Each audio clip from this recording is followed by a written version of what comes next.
As-tu déjà entendu parler de la prophétie, ou bien tu as un prophète qui prophétise sur toi, ou bien il y a les prophètes dans ton église? Dans cette vidéo, je vais vous parler de quelques prophètes que moi j'ai pu rencontrer. J'ai fait la rencontre de beaucoup de prophètes. La prophétie, c'est un don que j'ai beaucoup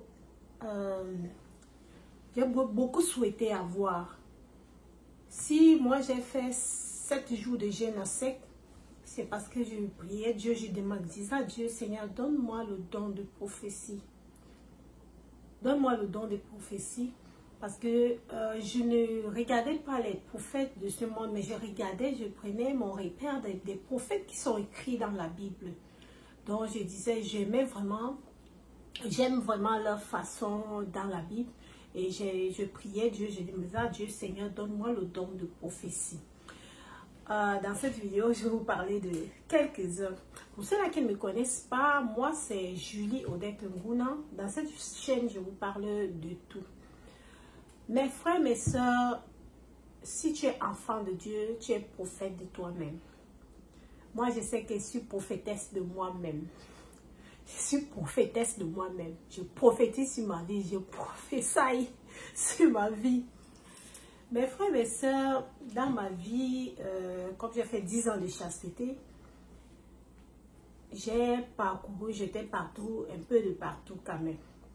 Mais moi, dans ma vie, je suis du genre que je ne veux pas qu'on me dise que non, telle chose. Je veux d'abord voir avant de croire. Donc, un peu de doute là. Un peu de doute. Même les chrétiens de Béret faisaient comme ça. Quand on leur donnait un passage biblique, ils partaient chez eux. Ils partaient encore relire pour voir si c'est vrai. Donc, c'est à peu près ça. Donc, ce qui fait que j'ai l'une de mes grandes sœurs. Elle aime les prophètes. Mes frères, mes soeurs. Ma soeur là aime les prophètes dans tous les plans. Donc, comme elle est dans une ville, à chaque fois qu'un prophète arrive là-bas, oh, elle invite comme elle a un peu les sous là. Donc, elle invite le prophète dans sa maison, au souper, au dîner, quelque chose comme ça. Donc, elle aime les prophètes. Ce qui fait qu'à chaque fois qu'elle partait là-bas, elle me fait souvent, elle me présentait souvent au prophète. Un jour alors, elle appelle le prophète, dit que oh, voilà ma petite soeur, oh, je veux que tu prophétises sur elle. Je veux que tu prophétises vraiment sur elle. Je suis là.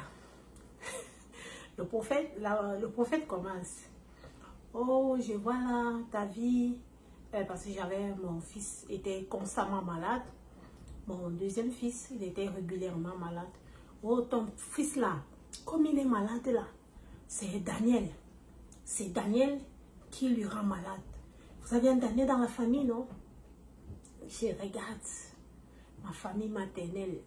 Pas de Daniel. Ma famille paternelle, pas de Daniel. J'essaie un peu de...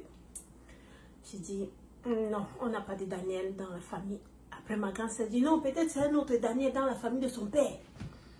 Pourtant, le père de mon enfant, lui et moi, on s'est séparés. Mon fils n'est jamais parti dans le village de son père. Donc, on a fait la rencontre en ville. On est resté en ville jusqu'on s'est séparés quand il avait 3 ans. On était en ville. Donc, sa famille ne connaît même pas, il ne le connaît pas. Maintenant, le prophète quitte sur l'enfant, il tombe maintenant sur moi. Oh, je vois là, ton homme que tu as là. Je dis, hey, moi, en ce temps-là, j'avais déjà fait 5 ans de chasteté. Je dis, je n'ai pas d'homme, je vis dans la chasteté. Après, il dit, non, ton homme qui doit venir. Ton homme qui doit venir là. J'ai dit, hey, j'ai commencé. Après, maintenant, il a fini de parler ces choses. Nous sommes rentrés à la maison, ma soeur, ma grâce me dit, oh, peut-être ton mari qui doit venir, c'est lui qui l'a vu là. Et ça m'a dit, hey, prophète, mes frères, mes soeurs, vous qui aimez les prophètes là, vous aimez que le prophète prophétise sur toi. Après la prophétie, ça change quoi? Hein? Ça change quoi? Il y a encore une autre, mais ma grande soeur, comme mon visage tardait. Ma grande soeur m'a invitée. Quand je me suis mariée, après là, mon visage tardait pour sortir. J'étais en ville, ma grande soeur m'invitait chez elle où elle est là où elle travaille, là où son mari travaille dans la société, là où son mari travaille. Elle m'invitait là-bas. Elle dit, viens, il y a le prophète tel qui doit arriver, viens. Je ne partais pas parce que j'avais entendu parler des prophètes. Donc, mon cœur n'était pas là-bas. Les prophètes, ça et là. Donc, ce qui fait que elle fait donc maintenant, elle déplace un prophète. Je vois mon cousin qui vient à la maison. Je dis, oh, bienvenue, il est accompagné d'un jeune garçon. Après, maintenant, ils arrivent à la maison. Je les fais asseoir, je les donne à manger, ils finissent de manger. Après, maintenant, mon cousin me dit, non, c'est le prophète que ta grand s'est envoyé. Je dis, j'ai fui. Je voulais parler chez elle pour qu'on aille prophétiser sur moi. Maintenant, elle a envoyé le prophète dans ma maison.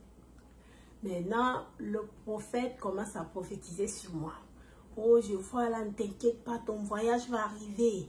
Ton visa là va sortir. D'ici quelques mois, ça va sortir. Il commence à prophétiser. Il quitte maintenant sur moi, tombe sur ma mère. Commence à prophétiser sur ma mère. Oh, je vois là, tes frères et tes soeurs qui te veulent la mort là, tes frères qui te veulent la mort. Tes soeurs qui te veulent la mort là, ils vont voir comment Dieu va te bénir et ils auront honte. Ils auront honte de voir ce que Dieu va faire dans ta vie. Et il commence à prophétiser dans la vie de ma mère. Il dit que les frères de ma mère, bien aimés mes frères et mes soeurs, ma mère est née avec ses deux frères, donc une grande soeur et un grand frère. Une grande soeur, la grande soeur de ma mère, est morte, elle avait 14 ans. Parce qu'elle a refusé d'aller en mariage chez un grand-père du village. Elle a refusé d'aller en mariage et on l'a tuée dans la sorcellerie, la grande soeur de ma mère. Maintenant, elle est restée seule avec son grand frère. Et après, son grand frère aussi est mort, mais il est mort quand même, il était déjà à plus de 50 ans qu'il est mort. Donc, ma mère est seule dans le monde. Maintenant, ce prophète-là vient prophétiser, vient dire, oh, tes frères et tes soeurs. J'ai rien compris, j'ai commencé à tousser. J'ai demandé à l'enfant, j'ai commissionné l'enfant là pour un peu casser le rythme. Donc, mon frère, ma soeur, toi qui es régulièrement chez les prophètes, depuis même que tu pars là-bas, ça a changé quoi dans ta vie? Oh, non, le prophète, il est fort. Il est fort quoi? Toi-même, tu es fort. Toi-même, tu es fort. Je ne dis pas que le don de prophétie, là, ça n'existe pas. Ou je sais que non. Dieu, ce don-là existe dans la Bible. Mais, là où nous sommes ici, dans ce monde-ci, qui est le vrai prophète? Qui est la vraie prophétesse? Maintenant, les gens marchent derrière les prophètes, ils marchent derrière les prophétesses. Oh, prophète, prophétie. Toi-même, tu es prophète de ta vie. Si tu ne jeûnes pas, tu ne pries pas, tu ne médites pas la parole de Dieu, tu ne peux pas avoir des changements dans ta vie. Tu n'obéis pas au commandement de l'Éternel. Tu ne peux pas avoir les témoignages favorables dans ta vie. Il faut obéir à la voix de l'Éternel, ton Dieu, et le Seigneur va se manifester dans ta vie. Ce n'est pas la prophétie du prophète qui va changer ta vie, non. Donc, mon frère, ma soeur, si toi, tu as une histoire du prophète, raconte-moi ça dans le commentaire. Moi, j'ai vraiment croisé beaucoup. Il y a même une église que je suis quittée. Le pasteur, là, lui, il m'a beaucoup parlé, il m'a beaucoup conseillé, mais ces filles dans l'église étaient des prophétesses. Et ces prophétesses-là vivaient dans l'adultère. Il y a une qui était dans l'adultère. Il y a une qui vivait dans la fornication. Et quand je regardais la Bible, je regarde comme ça. Et c'est après que j'ai su ça. Quand j'ai su ça, j'ai dit, mais qu'est-ce que je fais là? Qu'une là, elle vient prophétiser sur moi. Moi qui vis dans la chasteté, elle vit dans la fornication. Elle va prophétiser sur moi. L'autre, elle s'est séparée avec son époux. Après, elle a fait la rencontre d'un autre époux. Ils habitent ensemble, d'un autre homme. Elle n'a même pas encore divorcé. Donc, ils habitent ensemble comme ça. Et celle-là va venir s'asseoir pour prophétiser sur ma vie. Mon frère, ma soeur, ouvre tes yeux et vois. J'ai dit non, je ne peux pas rester dans cette église. Je suis quittée dans cette église-là.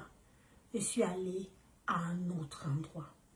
Mon frère, ma soeur, on dit souvent chez nous qu'on ne peut pas dire à celui qui a les yeux que voilà la pluie qui arrive.